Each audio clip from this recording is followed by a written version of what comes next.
दिल्ली में मोदी कैबिनेट की अहम बैठक होने जा रही है और दोपहर के 12 बजे ये मोदी कैबिनेट की बैठक होगी। 7 लोक कल्याण मार्ग पर कैबिनेट की बैठक होने वाली है। बैठक में मोदी कैबिनेट ले सकती है बड़े फैसले। तो देखिए, चुनाव अब बहुत ही करीब है और ऐसे में दोपहर के 12 बजे मोदी कैबिनेट की बैठक होने जा रही है। सीधे अक्षय का रुख करते हुए, अक्षय, मोदी कैबिनेट में कुछ अहम फैसलों का जिक्र हो रहा है, संभवतः क्या हो सकते हैं वो फैसले? देखिए, सबसे बड़ी बात ये रही है कि अब अगर देखा जाए तो आखिरी बैठक आज बुलाई गई है और 12 बजे लोक कल्याण मार्ग निवास पर, प्रधानमंत्री आवास पर ये बैठक होगी। ये माना जा रहा है कि बड़े फैसले, जिसमें कि किस तरह से 2014 से लेकर के और अभी तक जो सरकार ने काम किए हैं, किस तरह से बेनिफिशियल रहे हैं, उसको लेकर के चर्चा की जा सकती है। साथ ही साथ जो अनाज वितरण की बात कही जा रही है कि 80 करोड़ लोगों को मोदी सरकार उसको एक्सटेंड कर सकती है, कैबिनेट अप्रूवल दे सकता है एक बार फिर से कि कितने साल के लिए वो और आगे बढ़ाई जा सकती है। दूसरी बात ये रही है कि सेमीकंडक्टर को लेकर के फैसले ये माना जा रहा है कि इस बैठक में आ सकते हैं। कुछ सेमीकंडक्टर प्लांट की बात कही जा रही है कि वो अलग अलग राज्यों को दिए जा सकते हैं। असम, गुजरात उसमें शामिल है। इसके अलावा ये कहा जाता है आर्टिफिशियल इंटेलिजेंस को लेकर के कई सारे अहम फैसले अक्षय, और चुनाव से ठीक पहले अब देखना होगा कि क्या कुछ तस्वीर निकल करके सामने आती है। बहुत धन्यवाद आपका तमाम बातचीत और जानकारी हम तक पहुंचाने के लिए। बढ़ेंगे आगे एक और बड़ी खबर। भारत सरकार ने एक अहम फैसला लिया। हैदराबाद मुक्ति दिवस को लेकर के फैसला लिया गया। 17 सितंबर को मनाया जाएगा हैदराबाद मुक्ति दिवस। तो ये बड़ी खबर आपकी टीवी स्क्रीन पर, और सरकार की तरफ से ये फैसला हैदराबाद मुक्ति दिवस को लेकर के अब जो जानकारी है वो ये कि 17 तारीख को, यानी कि 17 सितंबर को ये पूरा जो कार्यक्रम है वो यहाँ पर मनाया जाएगा। हालांकि अब इसको लेकर के देखना होगा कि क्या कुछ रिएक्शन सामने आते हैं, लेकिन हैदराबाद मुक्ति दिवस के तौर पर इस दिन को मनाया जाएगा। भारत सरकार की तरफ से ये फैसला लिया गया है।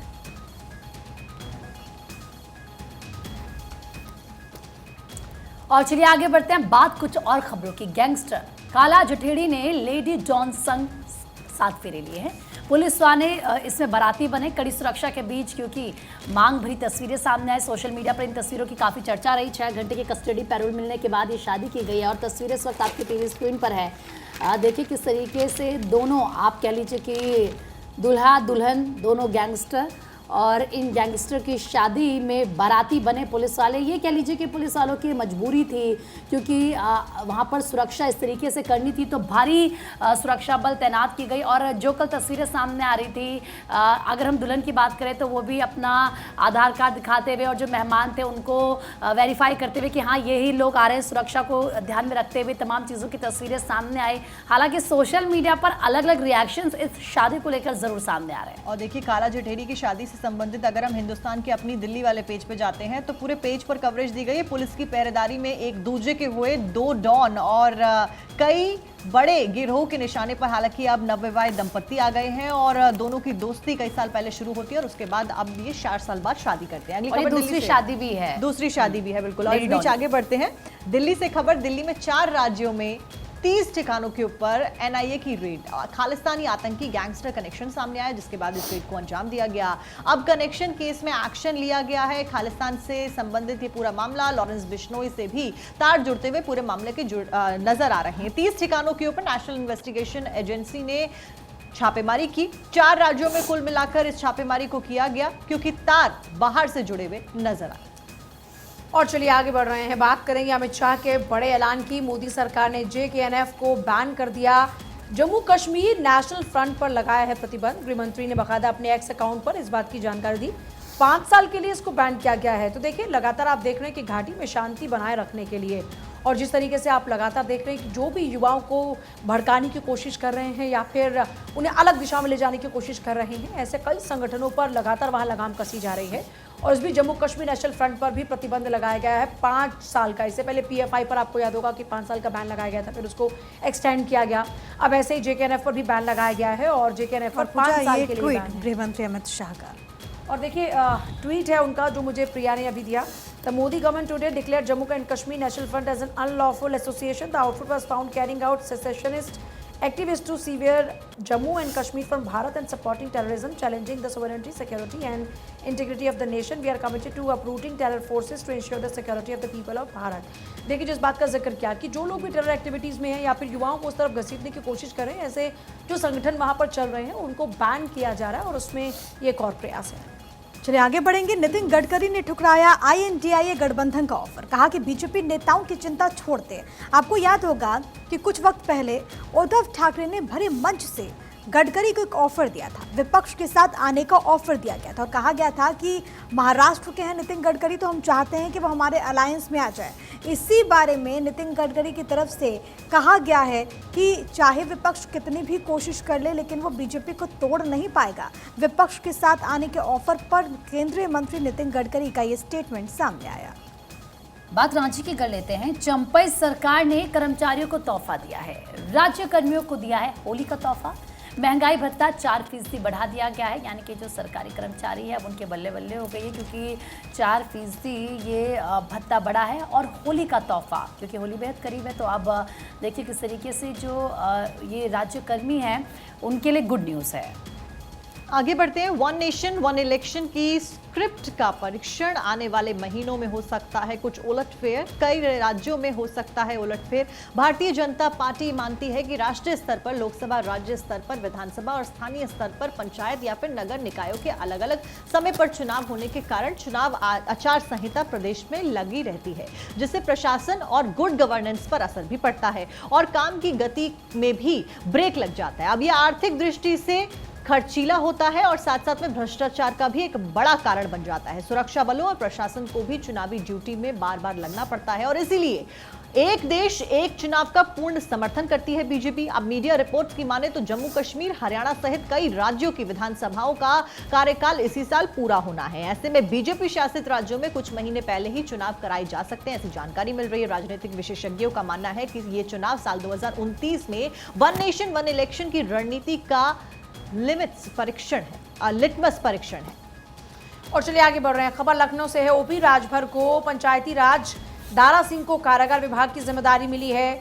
योगी सरकार के नए मंत्रियों का विभाग बढ़ चुका है। नए मंत्रियों का मंगलवार शाम को विभाग जो उनको मिलना था वो मिल चुका है। देखिए, पहले इंतजार किया जा रहा था कि जो कैबिनेट विस्तार होना है वो कब होगा। आखिरकार वो कैबिनेट विस्तार हुआ जिसमें दारा सिंह चौहान को जगह मिली, ओपी राजभर को जगह मिली। अब ऐसे में जो विभाग है वो भी बढ़ चुके हैं। योगी सरकार के नए मंत्रियों को विभाग मिल चुके हैं, विभाग बढ़ चुके हैं। नए मंत्रियों के मंगलवार शाम को जो विभाग का ऐलान था वो हो गया। आगे बढ़ेंगे। मराठा आरक्षण पर रोक लगाने से हाईकोर्ट का इंकार, सरकार से 2 हफ्ते में जवाब मांगा गया है। महाराष्ट्र में मराठा समुदाय पहले से आरक्षित है। नौकरियों और शिक्षा में 10% आरक्षण लागू है और इसको लेकर के आपको याद होगा कि जब मराठा में आरक्षण को लेकर के किस तरीके से वहाँ पर आंदोलन भी हुआ। मेरे पास इस वक्त है हिंदुस्तान और इसमें जो एक नज़र में साइड कॉलम है उसमें लिखा है कि बॉम्बे हाईकोर्ट ने कहा कि वो मराठा समुदाय को आरक्षण देने के महाराष्ट्र सरकार के फैसले पर अंतरिम रोक लगाने का अनुरोध करने वाली याचिकाओं पर 10 अप्रैल को सुनवाई करेगा। कोर्ट ने कहा कि राज्य सरकार को याचिकाओं पर जवाब देने के लिए समय चाहिए। कानून की संवैधानिक वैधता को चुनौती देने वाली याचिकाओं पर सुनवाई के दौरान इसके प्रावधानों को ध्यान में रखना होगा, लेकिन इस पूरे मामले पर रोक लगाने से इनकार कर दिया गया है, क्योंकि मांग की गई थी कि जो फैसला लिया गया है उस पर रोक लगाई जाए, तो इस पर रोक लगाने से कोर्ट ने इनकार कर दिया। आगे बढ़ते हैं, बात दिल्ली की कर लेते हैं। विदेश मंत्री एस जयशंकर का स्टेटमेंट सामने आया है। चीन को दी है नसीहत, LAC पर ना करे बड़े पैमाने पर तैनाती सैनिकों की, या फिर जो वो अपने इक्विपमेंट्स वहाँ पर लगाता है उसको लेकर ये नसीहत दी गई है। हमारे साझा हित में होगा ये फैसला। तो जयशंकर की तरफ से, विदेश मंत्री की तरफ से चीन को ये नसीहत दी गई है, क्योंकि चीन की नापाक हरकत हमने कई बार LAC पर देखी है।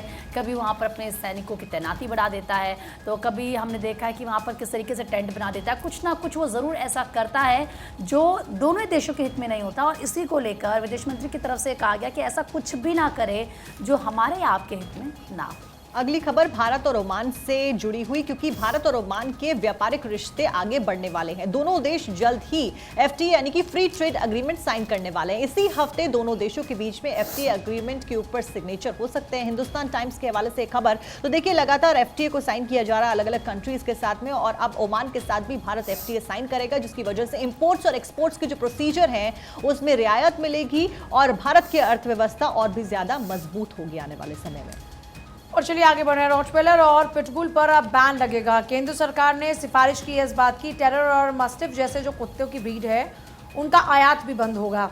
केंद्र सरकार ने इन सभी को खतरनाक माना है। टाइम्स ऑफ इंडिया की यह खबर है। देखिए, पिछले कुछ दिनों में बहुत ज़्यादा कुत्तों के हमले रहे। बच्चों को, महिलाओं को, पुरुष को, लोगों की जान चली गई। ऐसे कई मामले सामने आए जिसके बाद खास तौर पर अब ये जो ब्रीड हैं डॉग्स की, इन ब्रीड्स को बैन करने की बात हो रही है। और जो टेरर मस्टिफ जैसे जो कुत्ते हैं जिनका आयात होता है, उनके आयात पर भी अब बैन लगेगा। कुल मिलाकर जो अभी तक हमने देखा कि कुत्तों के हमलों के मामले समय में लोगों की जान गई, बच्चों की जान गई, उसको लेकर अब ये कदम उठाया जा रहा है। हालांकि इससे पहले भी कुछ कदम उठाए गए, जैसे जिनके पास भी अपने पेट्स हैं उनको बाकायदा इसके लिए निगम को अपडेट करना होगा, उनका वैक्सीनेशन प्रॉपर करना होगा। लेकिन इस सब से बात नहीं बनी और अब ऐसी जो खतरनाक ब्रीड्स हैं उन पर बैन लगाने की बात हो रही है। गूगल, फेसबुक जैसी टेक कंपनीज पर लगाम लगेगी। आपको बताते चले कि डिजिटल कंपटीशन एक्ट बनाने की सिफारिश हुई है। सरकार की तरफ से मनोनीत पैनल ने सिफारिश की। कंपटीशन कमीशन ऑफ इंडिया करेगा कंपनीज को मॉनिटर। टाइम्स ऑफ इंडिया के हवाले से खबर है। और ऐसे में उन तमाम कंपनीज पर जो कि सोशल मीडिया पे आप देखेंगे, चाहे वो गूगल हो या फिर फेसबुक, ऐसी कंपनीज, क्योंकि कई बार खबरें ये आती हैं कि उन्होंने नियम की अवहेलना की है। और ऐसे में ये सिफारिश की गई है डिजिटल कंपटीशन एक्ट बनाने की। और इसके ज़रिए वहाँ पर क्या फैसले लिए जाते हैं वो देखना होगा। लेकिन जो संकेत है वो ये कि कड़े नियम यहाँ पर बनाए जाएंगे। सरकार की तरफ से एक पैनल का गठन किया गया था जिसने ये सिफारिश की। आगे बढ़ेंगे। हापुड़ मॉब लिंचिंग मामले में 10 को उम्र कैद की सजा हुई है। 45 साल के मवेशी व्यापारी की हत्या हुई थी। गौ हत्यारा होने का पूरा शक था। मामले में आपको बता दें कि काफ़ी लंबे समय बाद ये फैसला है, 6 साल बाद ये फैसला आया है। टाइम्स ऑफ इंडिया की ये खबर। और आपको याद होगा कि हापुड़ में मॉब लिंचिंग का पूरा मामला था जिसमें गौ हत्यारा होने के शक पर भीड़ ने एक शख्स को मौत के घाट उतार दिया, जिसके बाद अब इस पूरे मामले में 6 साल बाद ये फैसला सामने आया है। 45 साल का मवेशी व्यापारी की हत्या की गई थी, तो अब इस पूरे मामले में 10 को उम्र कैद की सजा सुनाई गई है। आगे बढ़ते हैं, अगली खबर। SCBA का राष्ट्रपति से आग्रह सामने आया। इलेक्टोरल बॉन्ड पर कोर्ट से राय ले राष्ट्रपति, ये कहा गया है। SCBA अध्यक्ष हैं आदिश अग्रवाल और उनके द्वारा ये आग्रह यहाँ पर किया गया है। जनसत्ता के हवाले से ये खबर। और देखिए, अखबारों में भी इस खबर को तरजीह दी गई है और जानकारी भी दी गई है। और देखिए, विदेश मंत्रालय ने चीन की आपत्ति को खारिज कर दिया। चीन ने की थी पीएम मोदी की अरुणाचल यात्रा पर आपत्ति। अरुणाचल प्रदेश को बताया भारत का अविभाज्य हिस्सा। जनसत्ता की यह खबर है। विदेश मंत्रालय ने चीन की आपत्ति को खारिज कर दिया। तो विदेश मंत्रालय की तरफ से दरअसल यहाँ पर क्या हुआ था कि प्रधानमंत्री नरेंद्र मोदी के दौरे को लेकर के चीन की तरफ से आपत्ति जाहिर की गई थी। और तो पहली मर्तबा नहीं है जब चीन की तरफ से ऐसा कोई स्टेटमेंट सामने आया।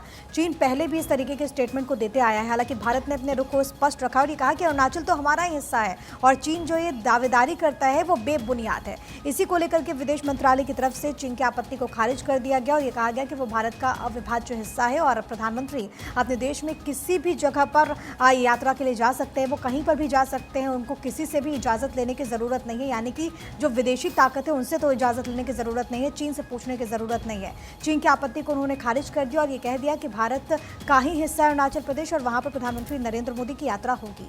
चीन के इस स्टेटमेंट पर भारत की तरफ से प्रतिक्रिया, हालांकि अब देखना होगा कि आने वाले वक्त में इसको लेकर के और क्या कुछ बातें सामने आती है। लेकिन भारत ने अपने स्टैंड को एक बार फिर से क्लियर कर दिया। लेकिन एक और अहम खबर जो कि जानना आपके लिए बहुत ज़्यादा ज़रूरी है, वो नकली दवा गिरोह से जुड़ी हुई है। 7 सदस्यों को अरेस्ट किया गया है। कैंसर की नकली दवा ये बनाते थे, उसका कारोबार होता था। कीमोथेरेपी की दवा बताकर ये नकली दवाइयां बेचते थे। दिल्ली पुलिस ने कार्रवाई की है। दैनिक जागरण के हवाले से खबर और तमाम न्यूज़पेपर्स ने इसको इस खबर को जगह दी है, तरजीह दी है। और बहुत अहम ये खबर, क्योंकि कीमोथेरेपी की जब बात होती है तो कैंसर में इसका इस्तेमाल होता है और ऐसे में आप देखेंगे कि कैंसर जैसी बीमारी कितनी ज़्यादा बढ़ती है और लोग बड़ी संख्या में ऐसी दवाइयों का सेवन करते हैं, लेकिन लोगों की जान के साथ खिलवाड़ हो रहा है। दैनिक जागरण मेरे पास है इस वक्त और यहाँ पर फ्रंट पेज में इस खबर का जिक्र है जिसमें लिखा है कि कैंसर की नकली दवाओं के साथ 7 आरोपियों को गिरफ्तार किया गया है और इनसे नकली दवाइयां मिली हैं। आरोपियों में रोहिणी स्थित राजीव गांधी कैंसर अस्पताल के 2 कर्मचारी शामिल हैं। 4 करोड़ की 7 विदेशी और 2 भारतीय ब्रांड्स की नकली दवा और बाकी के सामान वहां पर मिले हैं। कीमोथेरेपी की नकली दवाइयों का कारोबार करने वाले इन 7 आरोपियों को गिरफ्तार किया गया और कहा यह जा रहा है कि आने वाले वक्त में हो सकता है जो पूरा दायरा है वो और भी ज़्यादा बढ़े। और ये चौंका देने वाली खबर है क्योंकि आपको मालूम है कि लोग जो इसका इस्तेमाल करते हैं उनको नकली दवाइयाँ मिल रही थी। इसमें यह भी इस बात का भी जिक्र है कि इंजेक्शन की खाली शीशियाँ प्राप्त कर उसमें एंटी फंगल दवा भरकर दिल्ली, हरियाणा और बिहार के साथ ही लगभग नेपाल में इस्तेमाल होता दवाइयों था। में 100 रुपए के इंजेक्शन भर भर के लोगों को चूना लगा रहे थे। मतलब इंसानियत को बिल्कुल खत्म हो रहा था यहाँ पर। बिल्कुल, और ये खबरें जब सामने आती है तो लोगों को सचेत भी कर देती हैं।